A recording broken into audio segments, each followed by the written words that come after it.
Glória a Deus.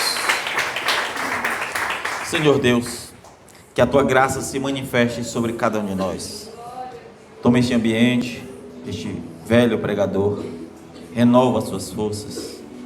Que o Senhor Deus possa apagar todas as transgressões. Que o Senhor possa, Deus, cicatrizar toda mágoa. Que o Senhor Deus possa tocar, Deus amado, do menor ao maior. E que todos possam estar debaixo da graça santa, do poder que transforma. Nós te louvamos, te agradecemos e te bendizemos no nome do Senhor Jesus. Amém. Amém, meus irmãos. Deus é bom.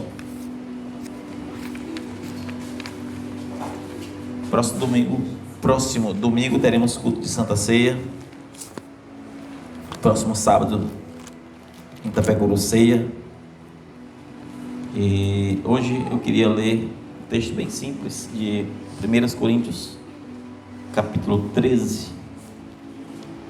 Sejam todos bem-vindos, que a graça de Deus possa se manifestar ainda mais sobre a sua vida.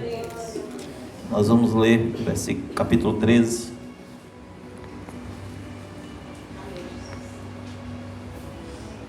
Podemos? Diz assim o texto bíblico, capítulo 13 de 1 Coríntios.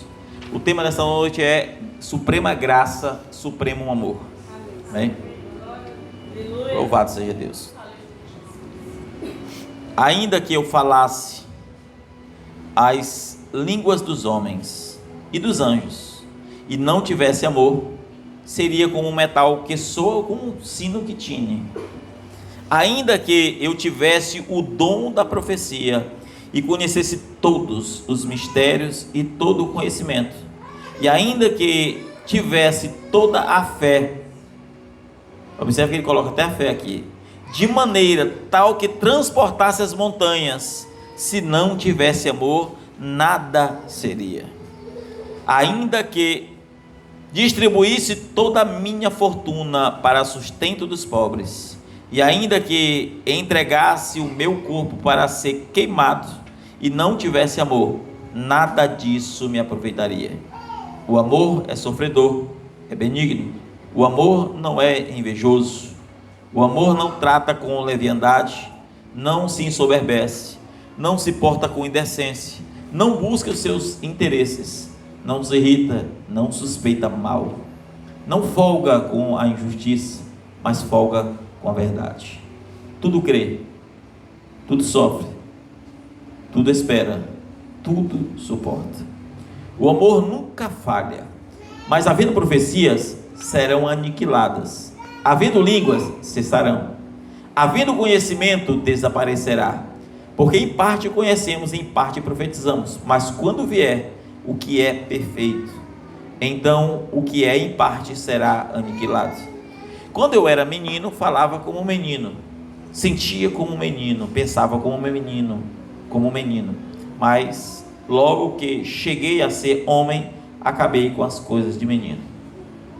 Porque agora vemos por espelho enigma, mas então veremos face a face. Agora conheço em parte, mas então conhecerei como também sou conhecido. Agora, pois, permanecem a fé, a esperança e o amor, estes três, mas o maior destes é o Senhor Deus. Acrescente as tuas palavras sobre os nossos corações, Pai. Fale ainda mais conosco, porque se não for o Senhor, se não for a tua misericórdia, se não for a tua infinita graça, Deus, agindo em nosso meio, nada nos adiantará. Toma em tuas mãos e permaneça conosco ainda mais. É o que nós te pedimos no nome do teu Filho, Senhor Jesus. Amém. Podem sentar-nos. Suprema graça, supremo amor. Quando falamos de suprema graça, não estamos falando da graça universal, que Deus quer salvar todos, mas nem todos são salvos. Estamos falando da graça suprema que converte o homem. Assim como Paulo disse que estamos presos em nossos deleites e pecados, e que não há quem busque a Deus, não há quem invoque o seu nome. Porque não há quem o faça. Porque quem está morto não pode agir. Quem está morto não pode fazer nada. Então é necessário que a graça suprema nos preencha de amor. Porque a Bíblia diz que nós amamos Deus porque Ele nos amou primeiro. Então nós o amamos como consequência da graça suprema. E a graça suprema provoca o amor supremo. Eu posso amar o meu vizinho, eu posso amar a minha filha, o meu filho, a minha esposa, eu posso amar as almas do Senhor, mas existe tipos de amor. Existe o amor eros, o amor ágape, o amor pilo, o amor, quem lembra? Tem mais um, agora fugiu da mente agora. Existem vários tipos de amor. No entanto, Paulo está tratando sobre o amor supremo. O amor que é tão intenso que não provém de você mesmo. O amor que é tão intenso em que pessoas se entregaram por este amor. Pessoas deixaram de viver em nome deste amor. Pessoas que se entregaram. E isso desde o primeiro século. Como Estevão, como um dos primeiros mártires, que mesmo sendo apedrejado, amou tanto aqueles que assim o fizeram, e disse: Pai, perdoa-os. Perdoa eles. Assim como Jesus sendo crucificado, assim como Jesus ali na cruz, o amor era tão intenso que disse: Pai, perdoa-os, porque eles também não sabem o que estão fazendo. E assim este amor, ele incendiou corações. Existe um homem chamado Inácio de Antioquia, lá no livro de Apocalipse cita ele, homem que conheceu diretamente os apóstolos, e então ele amou tanto a servir a Deus, amou tanto se entregar para Deus, viver intensamente para Deus, de tal modo que ele preso, ordenado a renunciar à sua fé, ele manda o recado para o rei e diz: me coloque entre as feras, eu prefiro morrer do que negar o meu Cristo. Homens de fé, como Perpétua, uma mulher, como Felícia, ali no século 3, ali no século 1 na verdade, mulheres que também foram lançadas nas feras, devoradas, vivas, mulheres grávidas, que além dos seus filhos já nascidos, ambas grávidas, e preferiu ser morta com seus filhos e com o filho na barriga, do que renunciar à fé. Esse tipo de graça suprema, que não pode ser produzido por nenhum homem. Quem é o homem natural que se entregará à morte por causa de Cristo? Precisa ser um amor supremo, uma graça suprema. E então, vários, e se eu for antecipando e falando, como Cecília de Roma, ali no século II, que foi presa, torturada, e o que ela fazia estando presa? Ela foi a primeira a criar hinos de louvores a Jesus. E quanto mais apanhava, mais estava ali com seu coração contrito. E a sua pena, ser decapitada, mas não negou a fé. Poderia citar vários e vários homens, mulheres, como Joana d'Arc, ele já no século XII, que ouviu a voz de Deus e disse: guia o povo a libertar aqui os franceses, a libertar, trazer libertação para esse povo, para eles ouvirem a Deus. Mas uma alma morta. E nós? Que tipo de amor nós temos? Que tipo de graça? Que tipo de graça é essa? Paulo diz aqui: ainda que eu falasse as línguas dos homens e dos anjos, e não tivesse amor, seria como um metal que soa, ou como um sino que tine, ou seja, alguém vazio, falando todas as línguas dos homens, inglês, francês e tudo mais, falando as línguas dos anjos, mas como um metal que está tinindo, vazio. Por que o metal tine? Porque está seco. Pega uma lata velha, uma zoada tão grande, irmão. Pega uma lata cheia que ela bate seca. E Paulo está dizendo, que adianta falar tudo isso, mas ser vazio de amor? De que adianta não ter o supremo amor? De que adianta? E ele continua, ainda que eu tivesse o dom de profecia e conhecesse todos os mistérios do conhecimento, ainda que tivesse toda a fé, de tal maneira que transportasse dos montes, os montes, se não tivesse amor, não seria nada, eu não seria nada. Ter a fé de dizer assim, ao monte, sai daqui, olha, você que está sem braço, apareça braço. Ele podia ter fé para fazer tudo, conhecesse todos os mistérios, a profundeza de Deus, ter o conhecimento de Deus, ter o conhecimento bíblico, o que seja. Se ele não tem amor, o que ele seria? Ele disse, nada disso me adiantaria, não sou nada. Paulo está colocando o amor como o principal atributo da salvação. E ele continua, ainda que distribuísse toda a minha fortuna para sustento dos pobres, ainda que entregasse o meu corpo para ser queimado, se não tivesse amor, nada disso me aproveitaria. De que adianta eu pregar, você falar do amor de Jesus para alguém, sendo que você mesmo não está amando as almas, sendo que você mesmo não tem intensidade e desejo nenhum no coração, sendo que eu mesmo não tenho prazer nenhum nas coisas de Deus? De que adianta isso? De que adianta viver uma vida religiosa, que as nossas preocupações estão com todas as outras coisas e Deus em último lugar, as coisas de Deus em último lugar, os servos de Deus em último lugar? Paulo está dizendo acerca disso. Aonde está a graça suprema? O amor supremo, aonde está? Então Paulo diz, o amor é sofredor. Paulo diz, quem ama sofre. Por que sofre? Porque ama. Imagine uma mãe, um pai, ter um filho drogado, ter um filho na vida suja, quanto sofrimento gera para aquele pai? Porque o amor é sofredor. Ele continua, mas é benigno. O amor não é maligno. O amor não é aquele que diz, se você não ficar comigo, eu vou te matar, também você não vai ser. Não, o amor é benigno. O amor não pode ser maligno. O amor não pode ser superficial. O amor não é invejoso. O amor não trata com leviandade, não se ensoberbece. O amor não cobra, ele não cresce na soberba. Eu te amo e você não faz nada por mim. Não, o amor nada disso, nunca foi nada disso, nunca foi estas coisas. Não se ensoberbece, não se porta com indecência.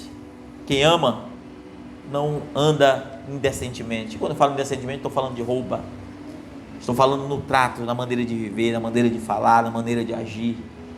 Há uma postura que revela este amor supremo. Não busca os seus interesses, ações que têm por trás algo, e não ações pelo próprio amor, pelo próprio ato de amor, mas amor, ou suposto amor, que no fundo são atitudes que me trazem benefícios por causa daquele gesto. O amor verdadeiro não é isso. O amor verdadeiro é aquele que, ainda que com sofrimento, você continua fazendo o que faz. Esse é o amor. Não folga com a injustiça, mas folga com a verdade. Tudo sofre, tudo crê, tudo suporta, tudo padece. Não é isso? O amor nunca falha. Mas vendo profecias serão aniquiladas. Havendo línguas, cessarão. Havendo o conhecimento, desaparecerá. Porque em parte conhecemos e em parte profetizamos. Mas quando vier o que é perfeito, e aquilo que é perfeito, ele está tratando aqui do amor. Quando vier, trate como um dom de Deus, o amor supremo. Quando vier aquele que é perfeito, o que é em parte será aniquilado. Portanto, você pode amar de várias maneiras. O próprio termo grego para amor, você tem 4 ou 5 palavras que definem classes de amor. Mas este amor que provoca sofrimento, este amor que provoca mal-estar, que provoca humildade, este amor que provoca mudança em você e não nos outros, é este amor provocado pela suprema graça. É esse amor que faz com que você se submeta a tudo em nome de alguém. Se você ama a Deus, não importa o que você passe, você não olha para os problemas, você pensa: se eu tenho que suportar, se eu tenho que passar, eu vou passar e vou suportar, porque eu prefiro servir a Deus nessas condições. Ainda que você seja ferido, ainda que algo parece que te apunhala pelas costas e você sente como uma facada, que parece que está cravado dentro e você parece que sente que está ali, o que você tem que fazer? Orar. Você não pode fazer mais nada, você só pode orar e pedir a graça, para que te faça suportar aquilo que você por si só não pode suportar.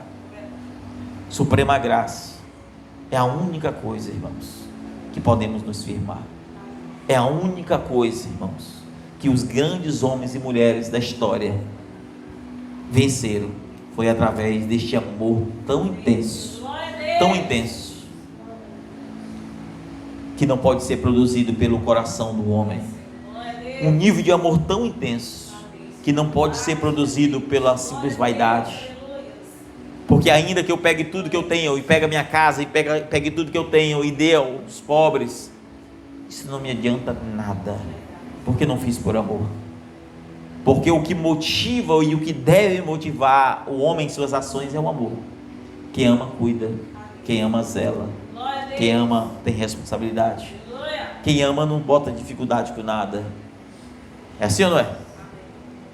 Às vezes nós estamos vivendo um período em que nós estamos tendo dificuldades com algo que não deveríamos ter, que é orando para Deus gerar amor nas pessoas que estão próximas, orando para nós viermos cuidar das pessoas que já devemos cuidar, orando para que Deus tire mágoa, que Deus tire dor, que Deus tire a angústia. Estamos ainda orando para que a nossa casa não vive debaixo de contenda. Estamos ainda orando para que a gente consiga viver o minimamente suficiente como lar. Isso eu quero dizer que isso nunca foi o Evangelho. O Evangelho da graça não é o Evangelho que você ainda está lutando para perdoar. O Evangelho da graça é o Evangelho que você toma facadas e ainda assim continua mantendo aquilo que é. O Evangelho da graça é aquele que você, por mais que esteja passando o que estiver, você não adianta falar nada para ninguém, você tem que ficar calado e orar ao Senhor. E se Ele usar de misericórdia, Ele é Deus para usar. E se Ele não responder, Ele continua sendo Deus no meio das tuas provas.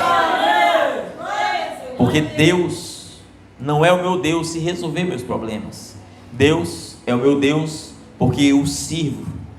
E Ele só pode ser o meu Deus se eu prostrar-me diante da sua grandeza e reconhecer a minha própria insignificância, e reconhecer que nada vai bem, porque nem mesmo eu sou bem, nem mesmo eu sou bom, nem mesmo eu estou à altura. Então eu preciso reconhecer minha pequenez e reconhecer que Paulo reconhecia. Não adianta fazer nada. Mas quem era Paulo? Um soberbo? Quem era Paulo? Um homem que falava da boca para fora? Quem era Paulo? Era aquele que, sabendo que ia morrer, ele se despede antes de fazer a sua última viagem e diz: vocês não me verão mais. E a Bíblia diz que aqueles discípulos perguntaram: mas como assim nós não vamos te ver mais? O Senhor vai para tal lugar e depois você vai passar por ali e volta por aqui. Mas Paulo, sabendo que seria preso, que seria morto, ele não deixou de fazer a sua última viagem. Aquele que ama, tudo suporta. Glória a Deus, aleluia. Certa feita, Paulo estava em um lugar, levanta-se um profeta e diz: o dono desta cinta, se sair daqui, vai apanhar, vai sofrer. E Paulo se levanta e sai. E o pessoal: não, Paulo, tu viu, Deus falou que tu vai sofrer. E ele: importa sofrer mais, A sua carta de recomendação era suas costas rasgadas pelo amor do Evangelho.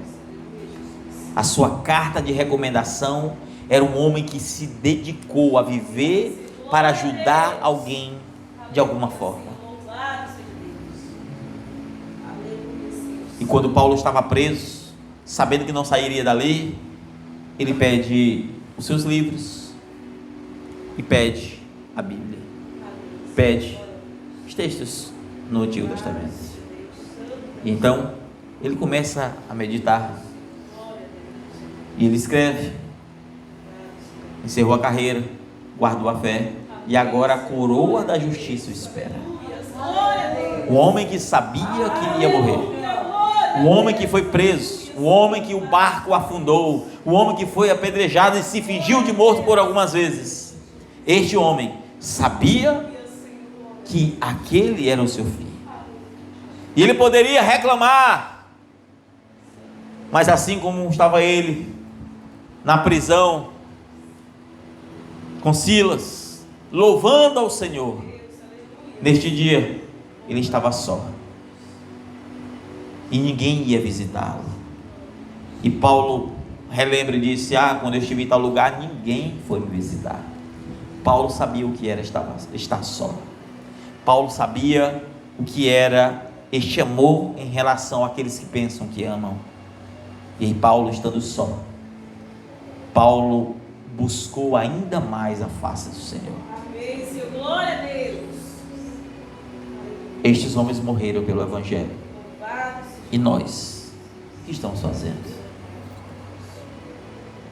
Se Paulo disse que ainda que ele conhecesse todas as línguas dos anjos e dos homens, se ele não tivesse esse nível de amor, nada disso o adiantaria. Paulo estava falando como um homem que conhece a suprema graça. Paulo estava falando como um homem que conhece o supremo amor. Paulo era um homem que passou 42 anos pregando o Evangelho, sofrendo, sendo torturado, mas nunca negou a fé. Paulo era um homem que não se ensoberbecia, mas vendo Pedro, reclamou com ele e corrigiu na frente de todos, porque ele era repreensível. A suprema graça, o supremo amor, colocava Paulo de joelhos nos pés de Cristo. E Paulo se lamenta de algumas coisas, sim, é verdade. De que ele se lamenta? De ter participado da perseguição dos santos. Paulo se lamenta de algumas coisas, é verdade. De ter participado da morte de Estevão. Paulo, de fato, ele reconhece a negrura das trevas em que vivia como religioso, que pensava o que era amor, mas era zelo pela doutrina ortodoxa ou a doutrina judaica, mas aquele zelo não era amor. Paulo descobre que quando ele conheceu Cristo, tudo aquilo que ele conhecia era esterco, era nada, porque o tudo estava diante dos seus olhos. E quanto mais você ama a Deus, mais Deus te ama. E quanto mais você o busca, mais Deus está próximo. E agora Paulo tem uma visão do terceiro céu. Paulo tem uma visão tão intensa, em que a Bíblia diz que ele não poderia contar aos homens o tamanho da glória e da grandeza que Deus havia mostrado. Paulo teve tanta intimidade que não era lícito contar aquilo que ele viu. Ou seja, Deus disse: eu sei que tu me amas, te mostrar-te-ei coisas grandes que tu não pode falar aos homens. Este não era qualquer um, este é Paulo. Este nunca foi qualquer um.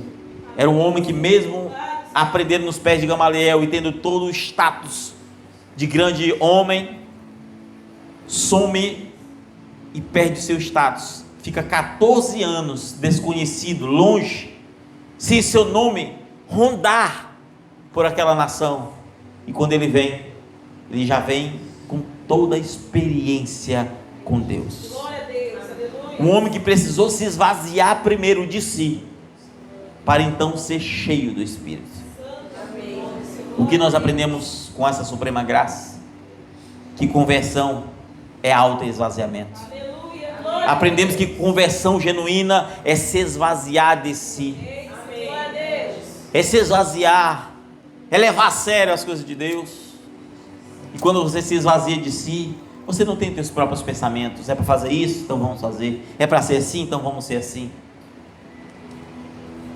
Mas hoje estamos tão apaixonados pelo próprio ego que já não conseguimos fazer o que Deus quer. Já não conseguimos deixar de fazer o que deveríamos deixar. Já não conseguimos deixar de ser o que deveríamos deixar de ser. O nosso amor tem sido tão grande que Jesus diz, João, que aquele que ama é Pedro, aquele que ama o mundo ou as coisas que no mundo há, o amor de Deus não está nele. O amor de Deus não pode ser comparado com o amor dos homens. A glória de Deus não pode ser comparada com a glória dos homens. A ação de Deus não pode ser comparada com a ação dos homens. Eu vou fazer isso, eu vou alimentar os pobres. Qual o motivo? As ações do homem nunca subirá com uma oferta para o Senhor Deus, mas a ação de Deus no coração do homem produzirá crentes de verdade. Quando era menino, fazia coisas de menino. Eu profetizo. Em partes conhecemos, em partes profetizamos, mas a profecia será aniquilada. De que adianta? Eu falo em línguas. De que adianta? Eu não sei o que. De que adianta tudo isso? Sem amor? De que adianta? Porque quando vier aquilo que é perfeito, o que é em parte será aniquilado. Porque o perfeito não pode ser aceito com aquilo que é em parte. Aquilo que é perfeito não dá lugar para aquilo que é em parte. Talvez você precisa olhar para você, talvez eu precise olhar para mim e analisar o quanto eu amo a Deus. Porque se eu digo que eu amo a Deus e aborreço ao meu irmão, eu não posso estar amando a Deus.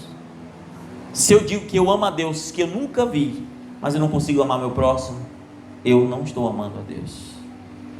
Se eu digo que eu amo a Deus, mas minhas ações não são de humilhação, mas de soberba, vanglória, eu não tenho essa suprema graça sobre a minha vida. Eu estou vivendo uma graça fajuta. Eu estou vivendo uma pseudo-graça. Eu estou vivendo um evangelho fraudulento. Um evangelho que não produz vida. Paulo, em Romanos capítulo 6, começa a trabalhar as questões. E na outra semana, eu vou começar a ler o livro de Romanos. Ele começa a trazer algumas questões de que o homem precisa nascer de novo. E que Deus coloca o Espírito no homem para que ele não faça o que ele quer. E aí a Bíblia começa a colocar Deus na direção do homem. E o homem, quando olha para si, se vê como um miserável, porque ele não quer fazer o que faz, mas ele não consegue fazer o bem que ele deseja, porque ele é morto nos seus deleites e pecados. E se o homem está morto nos seus deleites e pecados, como ele pode ter vida para com Deus? Então ele precisa do Espírito de Deus para produzir vida. E este Espírito de Deus não é obra do homem. O Espírito de Deus é a redenção que há em Cristo Jesus para salvar todos aqueles que o temem. Homens buscam vanglória, homens buscam riqueza, homens buscam grandeza, mas Deus o busca aqueles que o adoram em espírito e em verdade. Aqueles que às vezes estão fazendo algo na sua casa, varrendo uma casa, mas lembra de Deus, lembra de algo, lembra de uma pregação. Aqueles que têm prazer em meditar na lei de dia e de noite, como diz a palavra. E quando eu falo lei, estou falando nas instruções, não estou falando de mandamento judaico. Quem somos? Deus examinando cada coração de cada um de nós, o que Ele vê em nós? Será que somos baldes vazios? Será que somos caçarolas sem alças? Será que somos vasos rachados, furados? Será que somos sinos que tinem vazios? Será que nós não estamos ainda em um nível pior, como soberba, em uma altivez, uma vanglória? Será que não está acontecendo conosco? O que está acontecendo, irmãos? Que tipo de cristão somos? Quando eu era menino, falava como um menino, sentia como um menino, pensava como um menino, mas logo que cheguei a ser homem, acabei com as coisas de menino. Quer crescer na fé? Pare com as coisas de menino. Amém, Senhor. Glória a Deus. Soberba e humildade não andam juntos. Grandeza e pequenez não andam juntos. Humildade e soberba não andam juntos. Buscar a direção de Deus e a tua própria direção não pode andar juntos. E o evangelho é tão simples. E ele continua. Porque agora agora vemos por espelho e enigma, mas então veremos face a face. Agora conheço em parte, mas então conhecerei como sou conhecido. Deus te conhece tão perfeitamente, mas você conhece Deus tão superficialmente.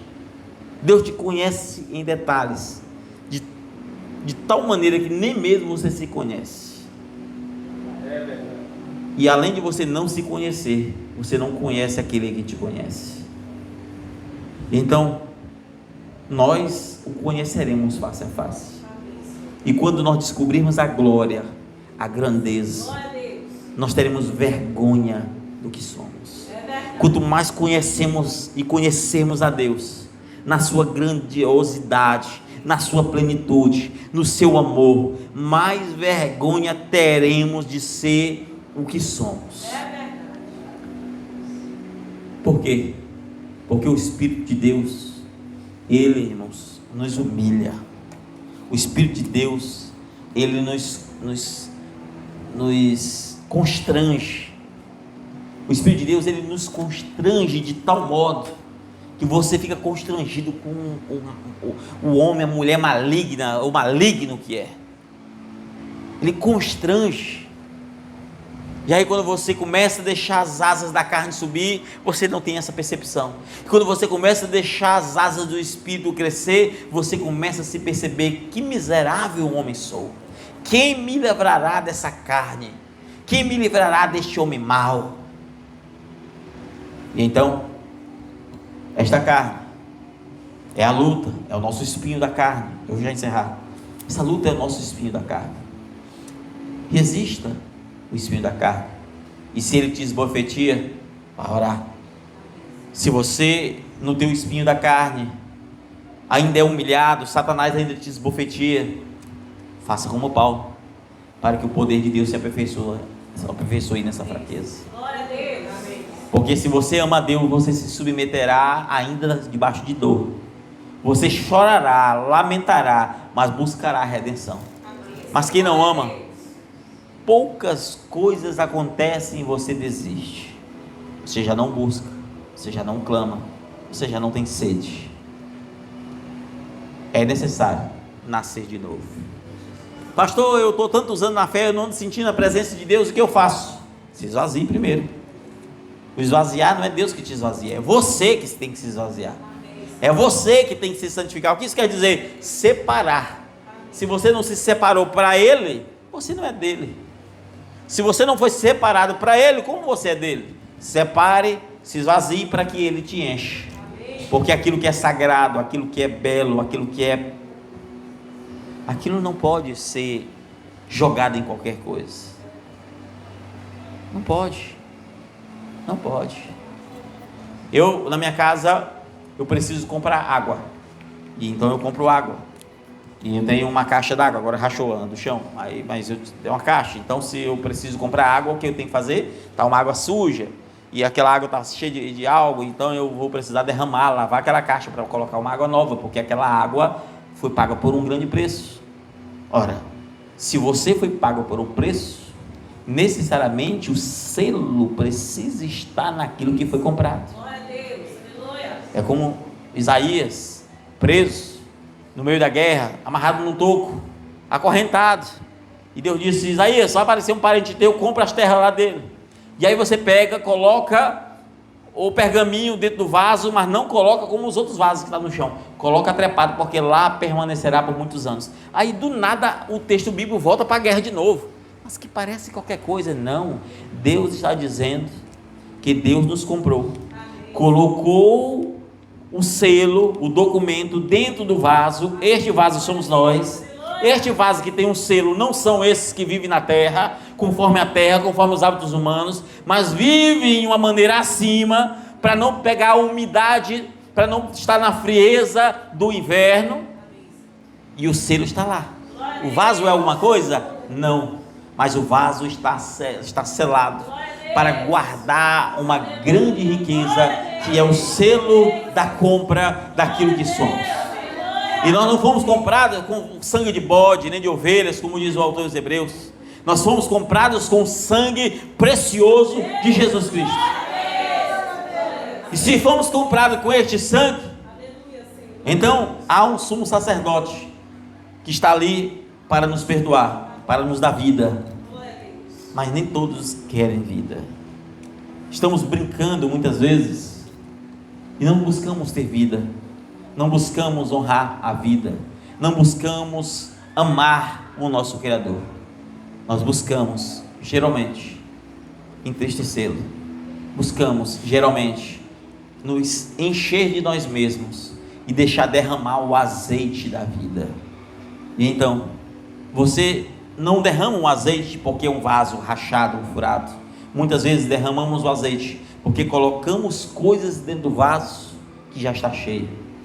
E o Espírito de Deus precisa sair, porque ele não pode permanecer naquilo que já está cheio dele. Se você enche de outras coisas, ele precisa sair, porque Deus não aceita dividir uma casa. Casa dividida não subsiste. Casa dividida não subsiste, nem mesmo Satanás. Eu lembro que há muitos anos atrás, em 2002, eu orava expulsando demônio, aquela coisa, e eu ficava pensando: no dia que eu ver um demônio, eu ficava com pena, estou sendo sincero. Sabe aquele amor, irmãos, de um novo convertido tão grande, que eu olhava aqueles demônios cair endemoniado, eu ficava: meu Deus. E aí eu ficava pensando, Deus é minha testemunha disso. Eu ficava pensando, porque o demônio falava que estava sofrendo e que foi enviado lá, que o chefe tinha mandado. Eu ficava pensando: meu Deus, talvez ele é até uma boa pessoa, né? Está lá sendo mandado. Era o que eu pensava: meu Deus, ajuda ele, né? Eu não conhecia muitas escrituras, então eu pensava: será que tem jeito para ele, Senhor? Eu orava pelo diabo, irmão, que orava para Deus ter misericórdia dele. Mas porque o amor que estava ali, você quer ver boas coisas em tudo. Aí depois você, com o tempo, amadurece, você vê que a Bíblia deixa claro que Deus já reservou as trevas para eles, já está reservado. Por quê? Porque nós nascemos debaixo de iniquidade, irmãos. Nós nascemos debaixo de uma condição que já somos merecedores da morte por causa da condição. Então precisaria ser apresentado a vida para nós, porque a morte já conhecíamos desde o nascimento. Mas eles só conheciam a vida e não a morte, e preferiram a morte do que a vida. Eles fizeram uma troca. Nós nascemos debaixo de uma condição de morte, e a morte reinou até Moisés. Por quê? Por causa da lei, em que a lei colocava um substituto. Mas quer dizer que o império da morte, o império é que reinou até Moisés. No entanto, ainda que o império da morte reine até Moisés, de fato o seu poder ainda está até nos dias de hoje, até nos dias da vinda de Jesus. Por quê? Porque todos ainda morremos. Porém, nós quebramos, ou melhor, Jesus quebrou a primeira e a pior classe, que é o dano da segunda morte, a morte da alma, a condenação eterna, a aniquilação daquilo que somos. Porque Apocalipse diz: esta é a segunda morte. Mas ainda vivemos debaixo de um corpo de carne, estamos debaixo de uma condição de morte, mas esta morte já não tem poder sobre a alma, porque fomos comprados pelo sangue de Cristo. Pastor, o que o senhor quer dizer esta noite? Eu vou já encerrar. Eu quero dizer, irmãos, que no decorrer da história, homens e mulheres morreram pelo Evangelho. Eu quero dizer para você que as pessoas saíam das suas casas, cavavam buracos, viviam em cemitérios, cavavam em cavernas, cavavam e viviam no escuro absoluto, só para ouvir falar de Jesus, só para ter aquilo que eles não podiam fazer na sua terra, que era adorar a Deus. Homens morreram. A própria nação dos Estados Unidos, ela surgiu com peregrinos que fugiram da perseguição e buscaram um lugar, uma terra onde não havia império, não havia rei, para que o Estado não entrasse na política, e a política na religião, e a religião na política. E assim surgiu os Estados Unidos, um povo de Deus, um povo peregrino. E o que sobrou deles? Nós, quando o Brasil foi descoberto, judeus vieram, pregavam. A maioria dos judeus do Brasil mora no Nordeste, a maioria, as famílias judaicas, de fato, de sangue judaico, são nordestinas. E por isso nós temos, no Nordeste, tem alguns hábitos rígidos, tomar bênção e não sei o que, aqueles hábitos mais rígidos do que outras regiões, porque ainda são reflexo de culturas antigas. No entanto, tudo isso está dando lugar para o modernismo, tudo isso está dando lugar para coisas que desagradam a Deus. Eu espero que cada um de nós reflitamos nessa palavra esta noite. Amém? Vamos orar, irmãos. Vamos fazer oração.